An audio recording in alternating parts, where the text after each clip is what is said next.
for joining us today for our webinar on DEI programs for local governments. I'm Alex Terlecki with the Colorado Special Districts Property and Liability Pool. And for today's topic, we wanted to provide our membership with a perspective on the benefits of DEI programs, specifically for local governments. And we want to talk today about how they can foster a better workforce and organization, and also provide you with some immediate actions you can take to transform hiring, promotion, onboarding, and retention processes for promoting equity and fairness overall. Our webinar facilitator today is Sonia Sultani. Sonia is a trainer and project consultant at CPS HR Consulting, one of our partners, our third-party partners. She brings 14 years of experience as an educational professional, communications leader, and DEI practitioner. She's joining us virtually from Oakland, California today, and we're happy to have her here. Before we turn things over, just wanted to discuss a few housekeeping items. We're recording today's session. If you need to step away or have technical difficulties, don't worry, we'll send out a copy to everybody that's signed up through Eventbrite. A PDF version of today's slides are available in the files box. You could download those and take a look at them afterward, share with your team as well. And if there's any questions that come up today, please feel free to type them into the chat box, and we will answer them as time allows. We'll also probably have time at the very end as well for questions. So with that, I'm going to turn things over to Sonia. Just want to thank you again for being here today. Thank you very much, Alex. And just testing my microphone here. Can you hear me all right, Alex? Coming through loud and clear. Beautiful. Good morning, good morning, good morning, everyone. Happy Tuesday. It's lovely to be in community with you all in this virtual space. We're going to kick things off with some introductions. My name is Sonia Sultani, and as Alex mentioned, I'm a trainer and project consultant for CPS HR Consulting. I'll be your facilitator, and I'm so excited to share in this learning experience with you. We'll be learning and growing together today. Right now, as Alex mentioned, I'm dialing in from Oakland, California, originally known as the Huichin territory of the Ohlone Chochenyo indigenous people. Before we dive in today, I'll share a little about me so you know who this person is on the other end of the call, and also so we can attempt to build connection and trust before digging into the hardier work. You'll find throughout the content of today's presentation that this kind of strategic imperative of building connection and trust before doing the hard work is going to be kind of a theme of our session. Now, although we're in this funny space where we can't see each other through video, I promise I am real and I'm not an AI voice leading you through the materials. Although that's probably what AI would tell you too, so who really knows? As I mentioned, a little about me. The big headline to start with is education is part of my DNA. I've been working in education for the past 14 years, and I've been doing diversity and inclusion work for about the same amount of time. As I mentioned, I'm a trainer for CPS HR, and what that means is I get to travel virtually all over the country and work with spectacular human beings like yourselves to provide education programming on the topic of DEI and other organizational development principles. Now, in addition to the work that I do as a trainer with CPS HR, I also have this wonderful pleasure of working separately as an education consultant, specializing in school improvement for school districts experiencing turnaround across the nation. Before getting into the adult learning and consulting world, I was a teacher of young minds. I spent 6 years as a kindergarten through second grade elementary teacher and then became an instructional coach out in West Oakland, California, and also in Vanderwagen, New Mexico. Anybody on this call who's familiar, that's real close to Gallup, New Mexico on the Navajo Nation. And if we're going way back, I began my career as an education advocate for California's state university system, where I was inspired to advocate for first-generation university students like myself. Kind of an odd place to start your career, but I started in advocacy. Now, as you could imagine, 100% of the work that I did and that I do requires a commitment to and recognition of the key tenets of diversity, equity, and inclusion, some of which we'll cover today. I'm really excited to take you on this journey, and I'm just so grateful to be here with you. Outside of work, I try to enjoy what my great state of California has to offer. Things like hiking, camping, and paddleboarding are usually at the top of the list for me. I am paying that sunshine tax after all, so I might as well take advantage. And a fun fact, I recently crossed off a major bucket list item for myself, and I completed a 38-mile backpacking trip across the Trans Catalina Trail on Catalina Island. Yes, it's true. If you didn't know, Catalina Island has an absolutely glorious backpacking trail that you can backpack across. If you're into backpacking and you're able bodied, definitely add it to your list. It's beautiful. Okay, so enough about me. Let's step into the doorway, the entry point of this important conversation. Why and how should your organization implement DEI programming? Well, it all starts with you being here.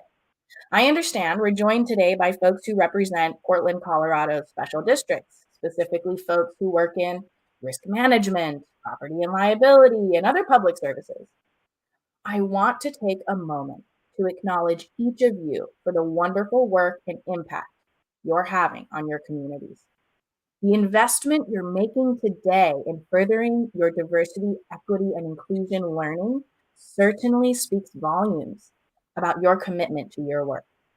And this learning experience has the potential to impact the way our world goes tomorrow and the next day and the next day. And we at CPS HR are just delighted to partner with you in this endeavor. So, a rough sketch of our agenda today so you know where we're headed. First, I'll share with you some background on CPS HR's diversity, equity, and inclusion practice. Next, we'll get into our session norms and some general housekeeping items. And then we'll dive into the bulk of today's content, including our diversity, equity, and inclusion wheel, our DEI wheel, which is going to answer likely a lot of the questions that you're coming in with today. All right, so first up, some background on our DEI practice. As a whole, the CPS HR DEI team has three principal areas of focus in terms of DEI practice. We have state practice, education, and local government. That's you. And y'all, our local government practice is growing. The team is doing a lot of fabulous work, especially in the local government space, which accounts for roughly 40% of the work that our DEI team engages in with local governments throughout the United States. So we're doing this work with local governments in California, in Florida, Colorado, Washington, Texas, and now New York. 40%. That means that all of these states and their local governments are or were once potentially in your shoes, making a commitment to creating win-win DEI programming for their locales, but unsure how to do so. Truly, we in DEI are no strangers to that feeling, no strangers to the various entry points and levels of comfort with this topic. And so we always start these trainings by going over some ground rules or session norms that you can lean into throughout. First, and most importantly, we thank you for being present. Thank you for your active engagement, and thank you for participating in this session. We recognize that engagement and participation looks and sounds different for different people. In terms of emotional intelligence and self care, we want to practice what we preach and give folks the permission to move away from your screens if you need to at any point. As Alex mentioned, this is going to be a recorded session and you'll have access to the video and materials after the session ends. So if you need to, move your bodies, hydrate to the extent that you can, or get a breath of fresh air, be good to yourselves. Nurture yourselves and come back with your cups full and ready to be fully present as you are able. You matter. Your presence matters and your energy matters, even in this virtual space. We also want you to set your intentions to expand your worldview. This is a course on diversity, equity, and inclusion and new learning in any topic, but especially this one. It's meant to stretch you. It's meant to stretch your brain and stretch your worldview. When you feel it happening, let it happen. This is part of our shared journey of maximizing our cultural intelligence. And as a matter of fact, here's an article on cultural intelligence, which we're going to come back to this topic a little later in the session. This article is published by the Harvard Business Review. It's coming through in the chat. It'll be helpful to keep and read this article along with your learnings from this session to support the expanding of your worldview. Try your best to begin operationalizing these new ways of thinking and being as we move through the content for today's session. And finally, learn and have fun. Even if you're able to walk away with one tool or one idea about how to get started with this work, that's a win. There's a lot of content in this short hour. And what you'll find is a lot of the topics we're going to cover, including each segment of our DEI wheel, you could actually double tap on each section and lead and experience a whole nother set of trainings on each of these components. So there's a lot of content. I hope what you experience excites and inspires you. Okay, now we're here for a full hour together, and this presentation is jam-packed with information to cover in a short period of time. If you have questions during the presentation, I invite you to take note of them, and we will try to reserve time at the end of the session to respond. We'll likely have a few minutes left, and we'll respond to those commonly asked questions. If time runs out, no worries. You can send me an email with your question. My email will also be shared at the end of the webinar. I will, however, attempt to address the most commonly asked questions that I get throughout the presentation. So, what is diversity, equity, and inclusion? Over the last 65 years or more, right, we've heard this language and the acronym itself comically evolve quite a bit because of social, political, and economic changes. So some of us might remember that it used to be called cultural competency. And then it used to be diversity and inclusion. And then it was diversity, equity, and inclusion. And now it's referred to as diversity, equity, inclusion, and belonging. And who knows, a couple years from now, it will probably change again, but we will still be doing the same type of work. Now, from a social justice standpoint, diversity, equity, and inclusion work has been around for hundreds and hundreds of years. But from an organizational development standpoint, DEI programming has only started gaining prominence in recent memory. Let me share this with you. We know that in the early 19th century, we had the women's suffrage movement, right? And this was a decades long fight to win the right to vote for women in the United States. And then we move into the 1950s and 60s, which brought the civil rights movement, which highlighted the need for equity and inclusion for Black and Brown folks. Affirmative action policies were then introduced in the 60s to the 80s, and these policies aimed to address discrimination and promote equal opportunity, particularly in education and employment. So this is the first time we're really seeing an organizational development approach to this. Now, between the 80s and the 90s, organizations and local governments like yourself began to focus on managing diversity in the workplace, recognizing the benefits of having a diverse talent pool. As we move into the 2000s, DEI efforts expanded to include a focus on creating inclusive environments, developing cultural competence among employees, and the concept of intersectionality, which talks about the interconnected nature of social identities. And now that brings us right up to our current trends in the 2020s. These days, diversity, equity, and inclusion efforts have become more integrated into organizational strategies with a focus on systemic change, allyship, and things like addressing unconscious bias. So the headline here is DEI has a large and complex history, and there's a lot of components to consider. Given that, when we say DEI, what do we mean? What are we talking about? Well, This Verna Myers quote sums it up quite well. Verna Myers is a DEI pioneer and an author. She wrote the book, What If I Say the Wrong Thing? Very good book, I would recommend. She says, diversity is being invited to the party. Inclusion is being asked to dance.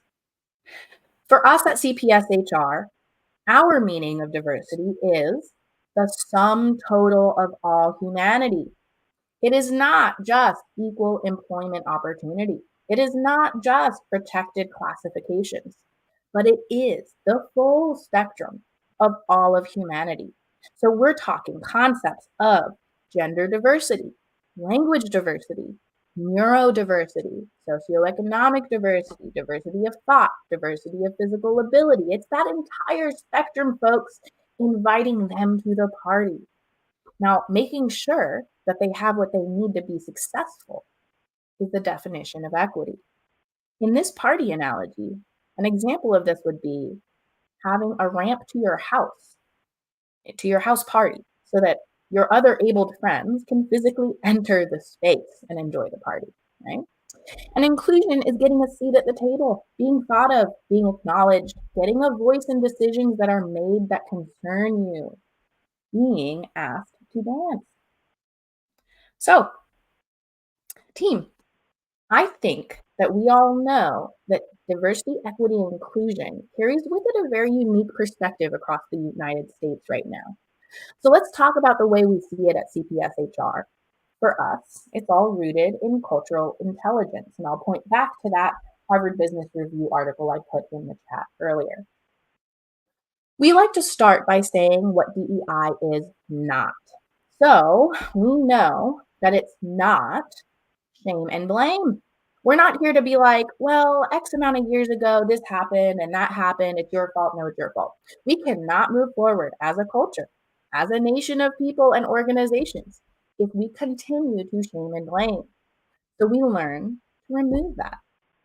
At the same time, we do recognize the importance of acknowledging the lived experience of every single human being.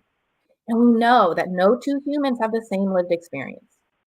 Our hope is that we can have more open space conversations about the uniqueness of our lived experiences. This also includes that we have to not lean towards the culture wars. We're trying to build inclusion with one another. So we cannot be a part of the culture wars of this happened versus that happened. And that also includes politics, team. I know you're all thinking, wait a minute, Sonia, how can we not get into politics? Well, because in DEI, we do not care, frankly, how you vote through the lens of cultural intelligence. This is not what we're trying to do to connect the human experience here. So political correctness also does not play a part in this. The reason why is because we want to grow. We want to learn cultures and we want to be able to have conversations as humans. And we want to get it wrong sometimes, and we might. And that's okay. As Brene Brown says, we want to get it wrong so that we can get it right. And you know, team, DEI is hard, but we can do hard things. And that also includes this idea of the reboot of affirmative action. Listen, if you're for affirmative action or against affirmative action, hey, we will accept you either way. But that is not at the root of what we're trying to get to in DEI. So it's not any of those things. So that means, what is it? DEI is engagement. It is all about employee engagement and building connections for our purposes of our time together. We've got to be learning how to understand and collaborate within your organization to have better environments for your employees. It's about promoting inclusion and equity in your organization that'll trickle out also into your local communities. It's about operationalizing cultural intelligence in an organization team. And it's about recognizing that we go farther together. Today, we're going to lean into this whole idea of DEI being engagement. But we also recognize that there's much much deeper levels of work that we could get into, right? These deeper levels that I'm talking about, they're layers, including things like talking about microaggressions and acceptance and belonging, anti-stigma work, anti-racism work, anti-Blackness work. Those are other layers of conversations that all deserve and have their own separate webinar sessions that we could dig into, right? Today, we're going to just narrowly focus on DEI being engagement, right? So there are levels to this conversation.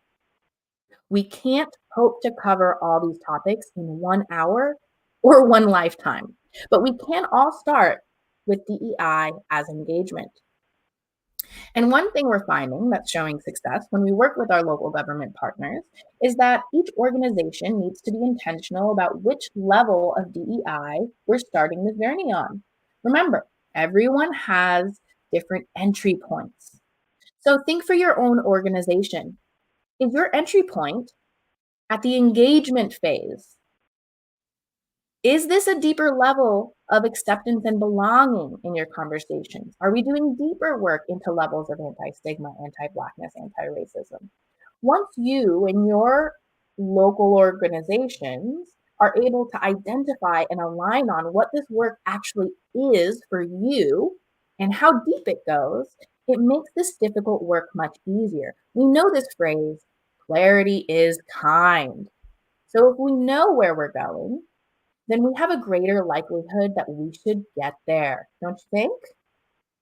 Another thing we've learned in this work at CPS HR is that organizations who want to move into social justice spaces must all start with engagement, because engagement begins with all humans belong in this conversation. If you haven't done the engagement work, we won't be able to begin with the deeper levels that we spoke about earlier. Later in this presentation, we're going to show you our DEI wheel that helps to explain some ways to develop and operationalize some of these ideas into your organization. But again, we have to start with engaging employees in the community, promoting collaboration, and operationalizing this work. We start there so that all of your organization wants to do this work with you. This is about meeting folks where they are and about real awareness, which is that in an organizational development space, this is ongoing. This is a journey and it's multi-generational, that these are not flavor of the week or flavor of the month conversations when you have them with your employees. These are conversations that we're going to be having for years and years to come. And so it's really important that when we work with our local government clients, that we really level set and really manage those expectations, because this is not a one and done. So let's talk a little bit about that. I think it's helpful for us to recognize, hey, where do we start? Why are we doing this work? And really, the answer isn't simple, but we know most certainly that building DEI engagement into your organization will bring with it a flurry of benefits. Since your special districts serve diverse communities with varying demographics, let's make sure that your government reflects the diversity of its constituents. This way, we have an increased representation and participation from underrepresented groups. This programming will also help to address disparities in your service delivery, whether you work in the fire department, in a hospital, in the library, water and waste, safety, or risk management. The aim is to make sure that all residents have equitable access to government services you provide. Remember the ramp that I mentioned earlier in our analogy. Let's make sure that folks can, quote, get in, so to speak, no matter who they are. This also helps with building social cohesion, trust in your institutions, and innovation and creativity by honoring the different perspectives, experiences, and backgrounds that your community members are bringing. And then there's the obvious one, right? The obvious reason is that local governments have a legal and ethical obligation to promote equity and non-discrimination. Implementing DEI programs helps you to fulfill these obligations, avoid legal challenges related to discrimination or inequitable practices, right? And overall, we're doing this so that we can not only be a high performing organization, but also so we can build inclusive, equitable, and resilient communities where all residents and employees can thrive. So let's get into it. If we row back with me through the 20th century, when we look at DEI from an organizational development perspective, we have historically looked at three areas: compliance, recruitment, and training. Now, I can't see all of your beautiful faces on the other end of this, but I'm sure some of you are nodding your head yes and in understanding and acknowledgement. And so many of our clients in the local government space think that DEI is at least one of these three things. And so if we drill down actually into the area of compliance, again, we're thinking of things like, are we being sued? How many complaints or grievances have we received? What is the minimum we have to do? Again, when you look at this perspective, this is defensive, reactive. This isn't about shame or right or wrong. This is just about awareness. All right. So you can also look into the area of recruitment. This is where we think about, hey, in our organization, we need more fill in the blank. We need more Black people. We need more women. Maybe we're not updating our job descriptions or our recruitment strategies so that we actually can recruit diverse folks into our organization. Maybe we're using that post and pray recruitment plan, right? This is where we're looking at things again reactively. We need more green M&Ms. We need more blue M&Ms. So let's go out and get those. Let's add different folks to our staff to check these boxes. And our philosophy in the 20th century, especially for those that are in local government spaces, is that because we offer wonderful benefits and tenure and opportunity, people will just come to us. We would post, hey, we're with the city, we're with the county, etc. And folks are just going to come just because we are who we are. And that might have worked in the 20th century, but in the 21st century, we've seen that as HR professionals, not so much, right? So a question that I've been asked a lot. How do job descriptions fit into this? How do I DEI-ize them, right? And my response is always that it's really important to focus on policy, practices, procedures, which are the drivers of transformation. So with respect to job descriptions, my questions would be, are there DEI competencies that you all have as part of your job descriptions? Are there DEI goals or objectives for your leadership team? Are they listed in those descriptions? Are we really intentional from a recruitment and a selection phase of seeking candidates who have these values that we are espousing are our organizational values? We can go further into this as we look at our approach, which is what we call our DEI wheel, but let's quickly cover this area of training. Again, this is checking the box versus actually moving the needle or creating systemic change. This is asking yourself questions like, hey, what does your investment in DEI learning say about your organization, whether it exists to a large level or a very small level, or it's non-existent at all? How does learning and education impact culture? Some questions to ask, right? But this is still reactive, not as much proactive when we're pairing them with other intentional steps. I'll give you an anecdote. Remember when we started sexual harassment training in the 90s, there was this incident that would occur, a terrible incident. We would talk to management, and our legal teams would tell us, make sure everyone gets trained. And so we would focus on the training. Everyone got their certificates that got filed in their training files, but we never really looked at the work environment. We never really looked analytically from an organizational development space and said, how is the environment contributing to these claims? How can we modify or change the environment so that we can see a reduction in claims, right? So again, very reactive. In the 21st century, we have shifted. And so now we have more comprehensive a more holistic, a more global approach.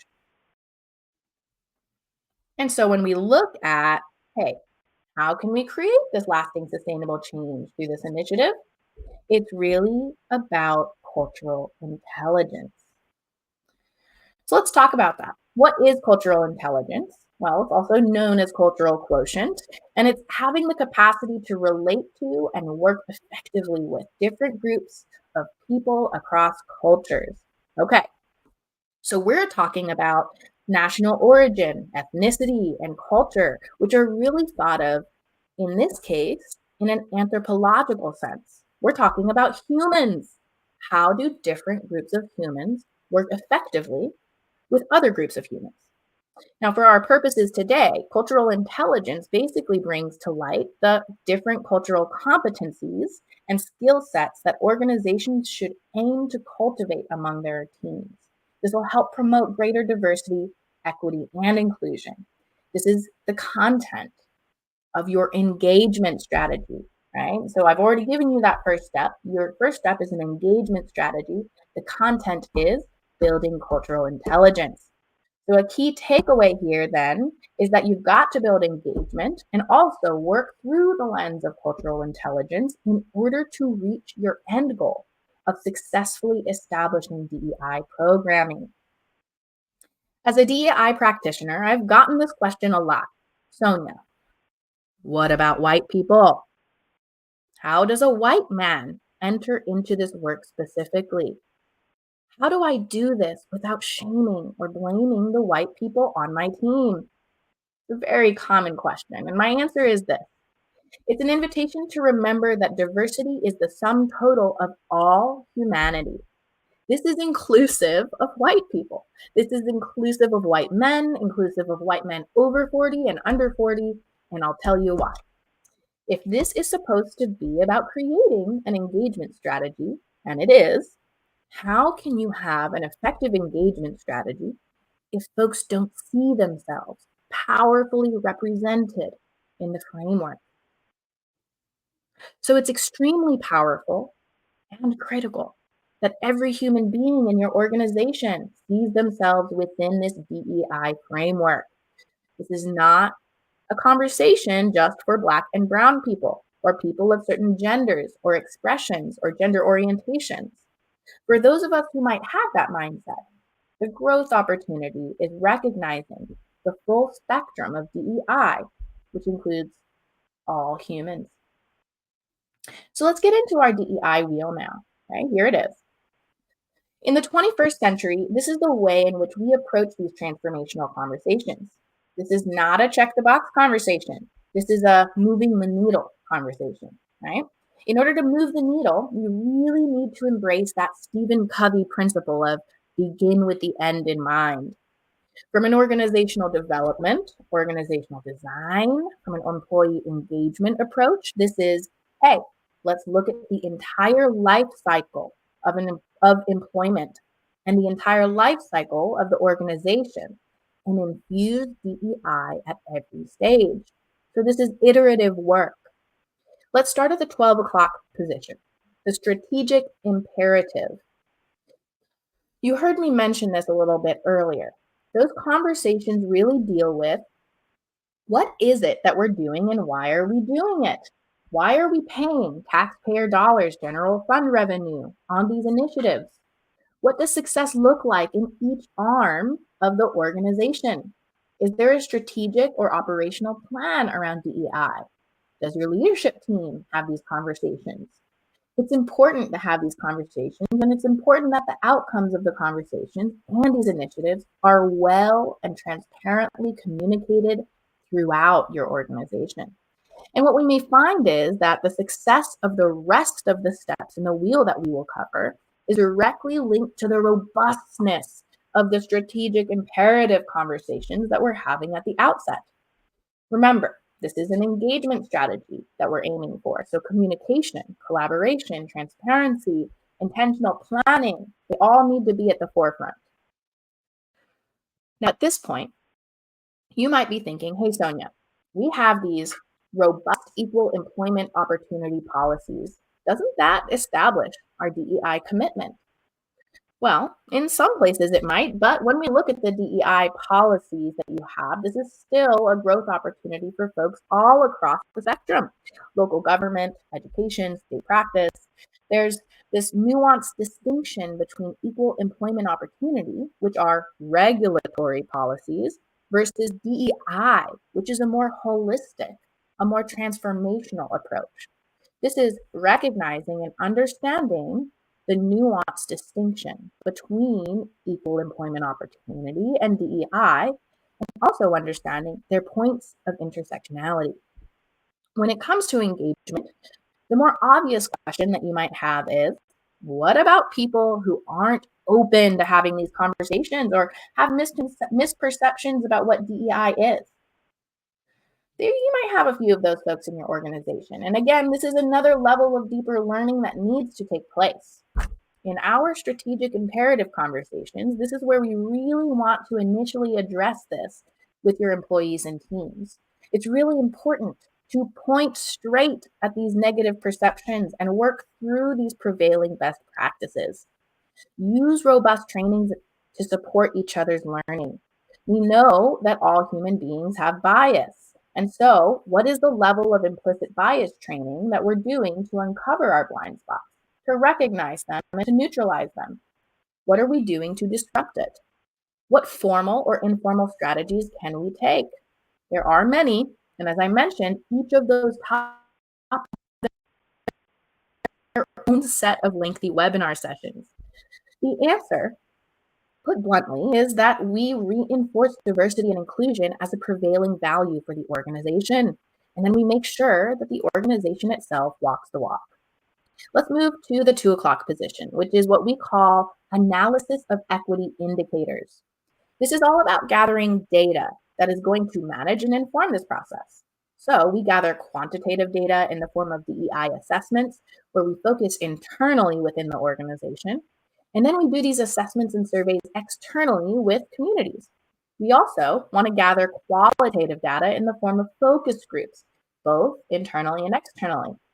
And the third most critical element is doing a comprehensive policy analysis and review. So what you just heard me say is, hey, we need quantitative data, we need qualitative data, and we need to do a comprehensive policy analysis and review. Now think, how are we writing our policies, practices, and procedures to create a positive work environment or a positive impact? Let's remember that policy is the driver. It is the engine of government action. Policy created separate but equal. Government policy created redlining. Government policy created sundown towns.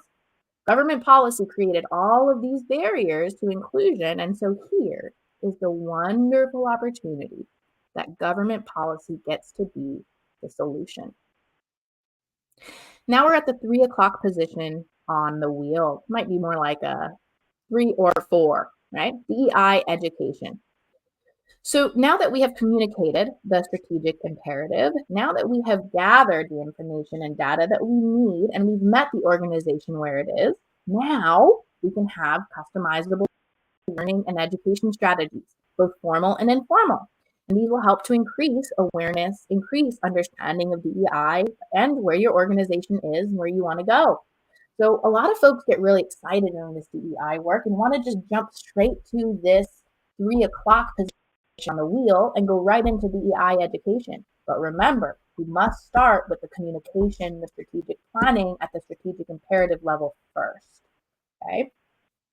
Now, there's also ways to continue working and collaborating with organizations like, you guessed it, CPS HR, to receive customized trainings once you've reached this point in your DEI wheel. When you get into DEI education, you can either train internally or you can hire folks outside of your organization to come and break it down. If you choose to do the learning and development internally, you can create groups or cohorts that are cross-functional and represent different departments. We found great success in those structures because even within the public sector, there's a lot of isolation in various departments. Sometimes you don't get out and see what the work looks like for your fellow civil servants.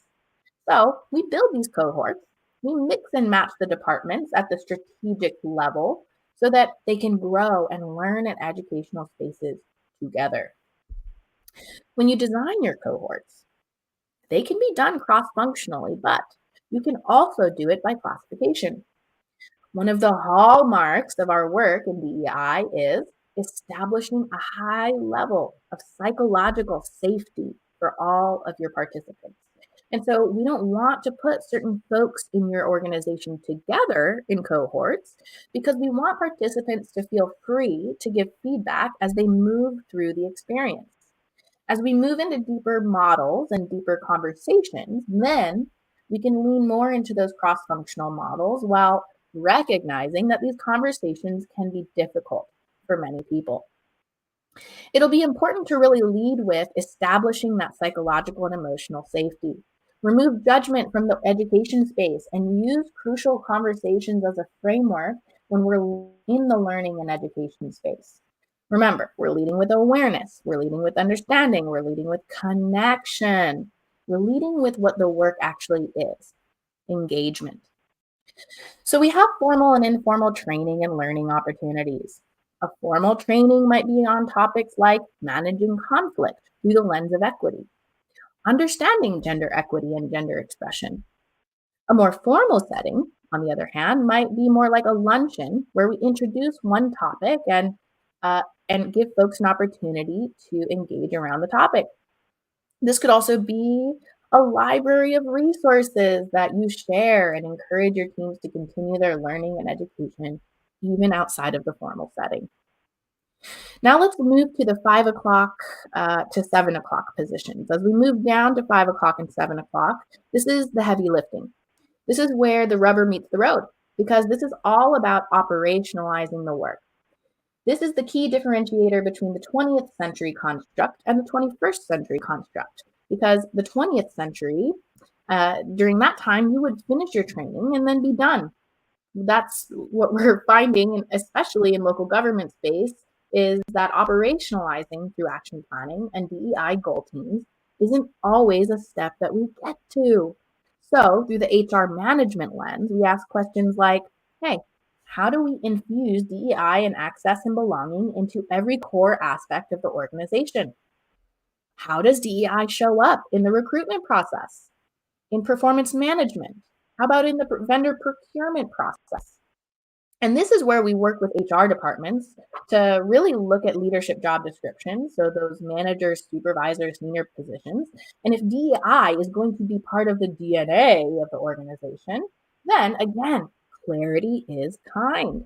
So, what are the competencies that we're requiring our senior leadership team to have as it relates to DEI? What are those competencies for managers and supervisors? One of our favorite questions that we get at CPS HR is, how can we engage in DEI and still hire qualified people? Well, the answer is very easily. As HR professionals, we are always going to tell you, hire the best candidate. Remember, our meaning of diversity is the sum total of all humanity. So diversity is not an othering type of conversation. It's not just EEO, it's not just protected classifications, it's that full spectrum of all humanity. And so what we coach our local government partners to do is to go fishing in a wider lake.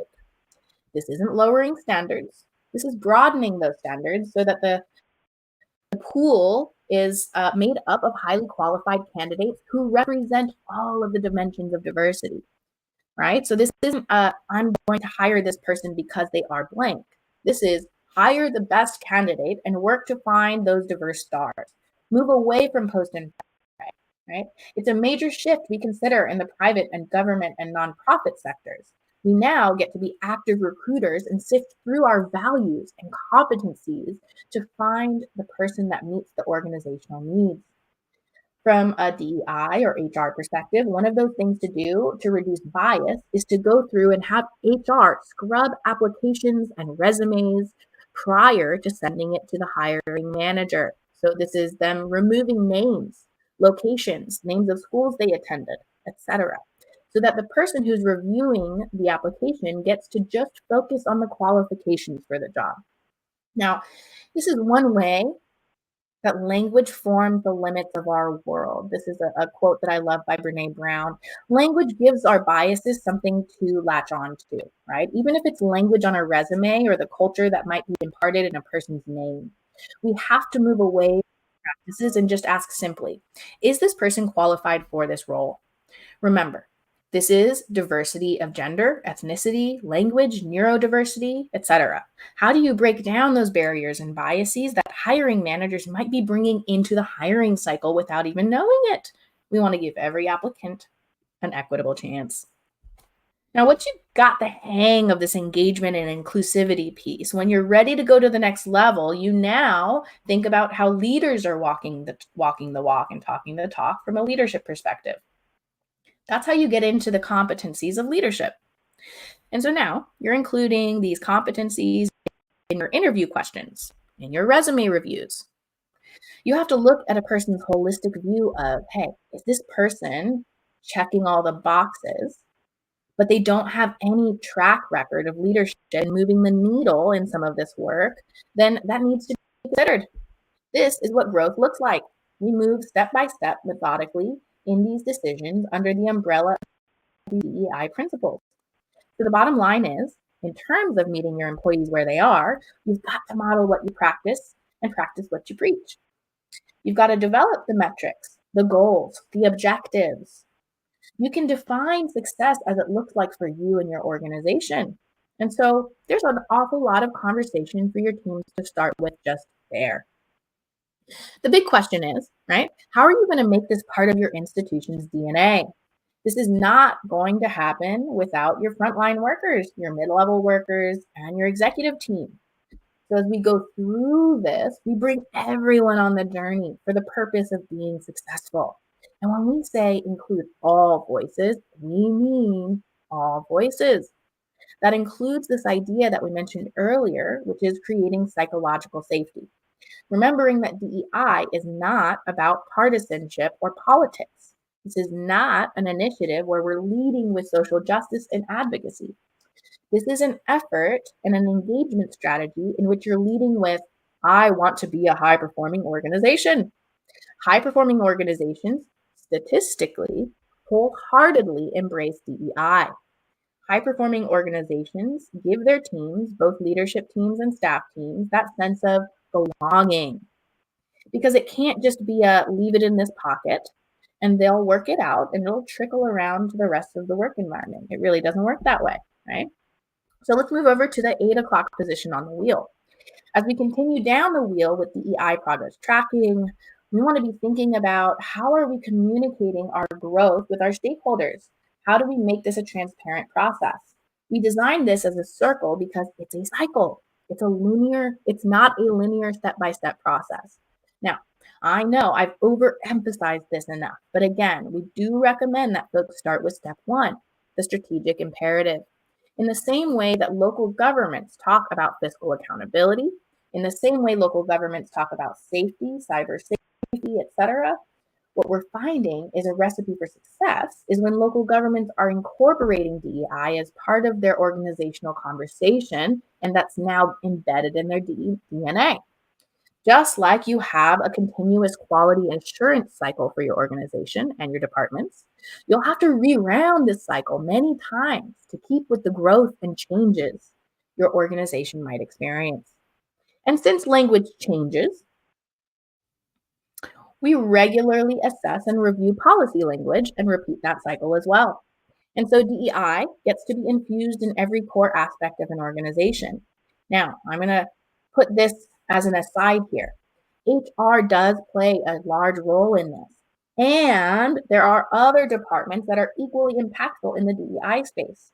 When we're talking about creating organizational change, of course, HR is an important driver.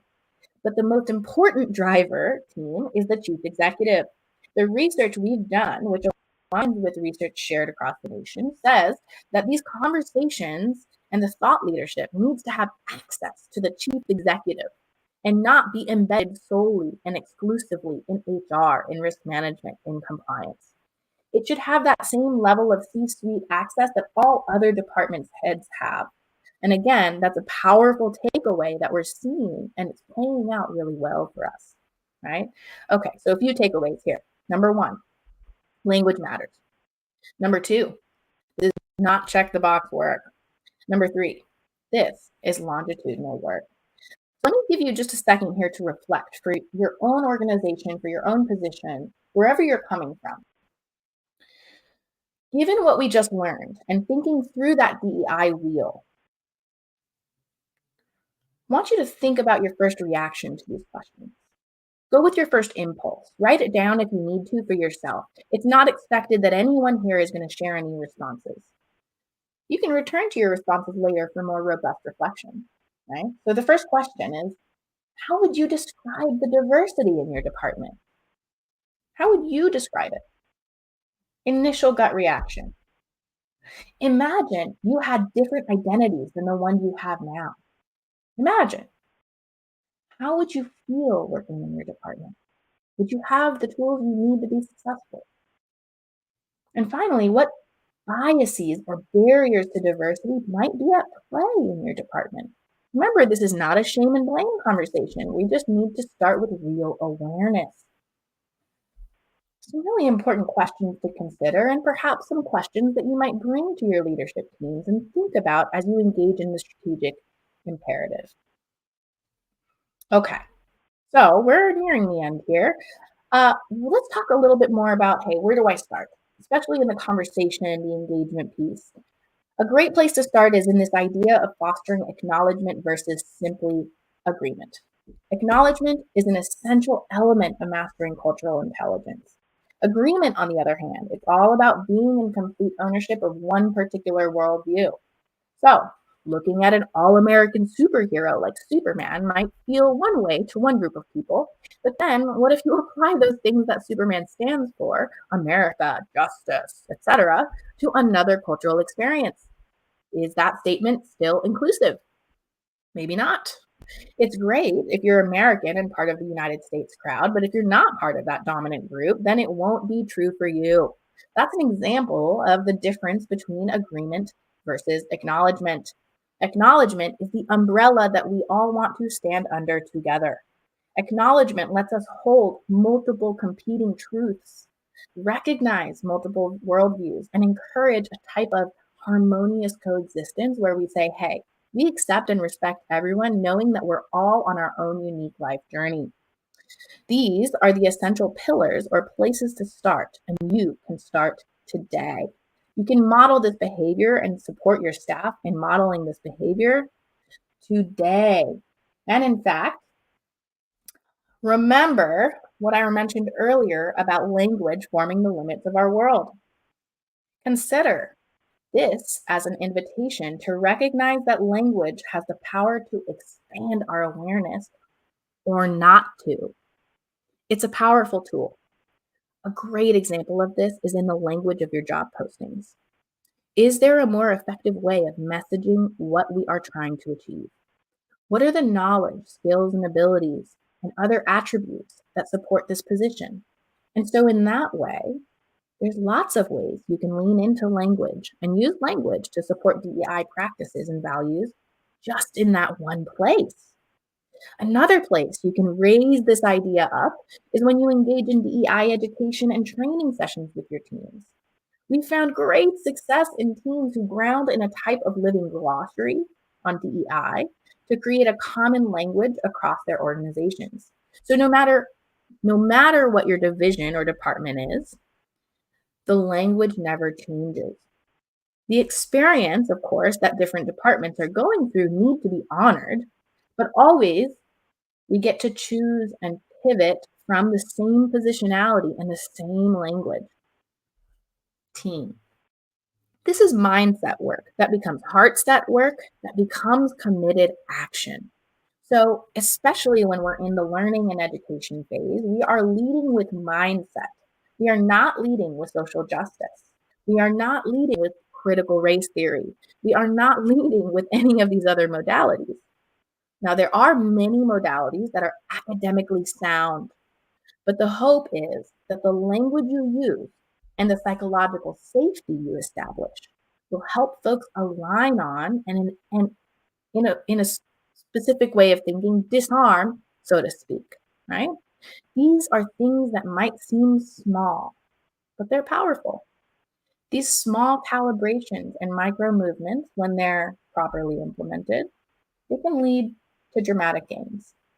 And so there are always higher and higher and deeper levels of elevation in this work. That's why this work is never done. That's why we can never take the check the box approach. Let's stay focused on continual quality improvement, where we are intentional about enhancing the work experience, the employee experience, the citizen experience, the community member or customer experience. The major way to do that is to create an effective space that honors the humanity of your colleagues and constituents. Now, we hope that the information shared today is helpful for you and your teams. We don't have a ton of time for questions, and I want to give the appropriate amount of time and thought to your questions. So I'm going to share my email in the chat, and you all, if you have very specific questions or scenarios you'd like to talk through with me, my email is in the chat for you. At this time, with about 4 minutes remaining, I will invite you to share any, primary surface level questions in the chat that you think would be beneficial for other folks on the call to hear about. So let's get maybe 2 questions out there, and then we'll wrap. Thank you so much, team. What questions do you have for me? Great. We'll hang out here for a moment with some questions. Sonia, that was an excellent presentation. Really appreciate you coming in and presenting that with us. Really informative and great stuff to take away back to our organizations. Thank you, Alex. And also, while we're waiting for some questions to come in, that'd be a great time to type them into the chat box if you have them, or you can write down Sonia's email address for some questions that might come up later. Also want to remind our membership that through our partnership with CPS HR Consulting, we do offer 10 hours of free consultation to our members. So if you wanted to learn more about that service and what CPS HR provides, you can head over to our website. You can continue this DEI discussion with them. They do such things as policy reviews, employee relations assistance, individual HR training, and candidate screening as well.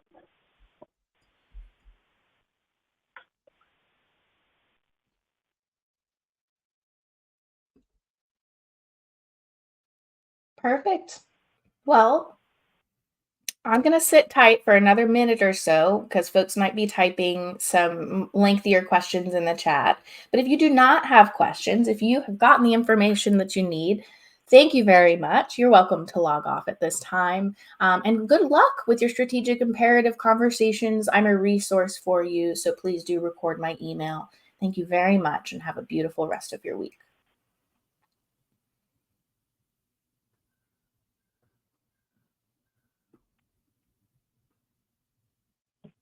And we're waiting for the top of the hour. Also want to remind everybody that we'll send out a copy of this recording once we're completed, and keep an eye out for some notifications for next month's webinar, which is going to be on the subject of enterprise risk management. All right, Sonia, well, I don't see anybody typing or anything coming in. So just want to, again, thank you and just say, yeah, excellent session. It's going to be great to have in our archives for our members to review down the road and make sure that they're, keeping their mind on these important topics that we just don't want to forget about. Absolutely. My pleasure. Thank you so much Alex, for your partnership, and team out there in Portland, Colorado. Have a beautiful rest of your week. Reach out if you have any questions. Take care. Great. Thank you very much. Thanks everybody for being here today. Have a nice day.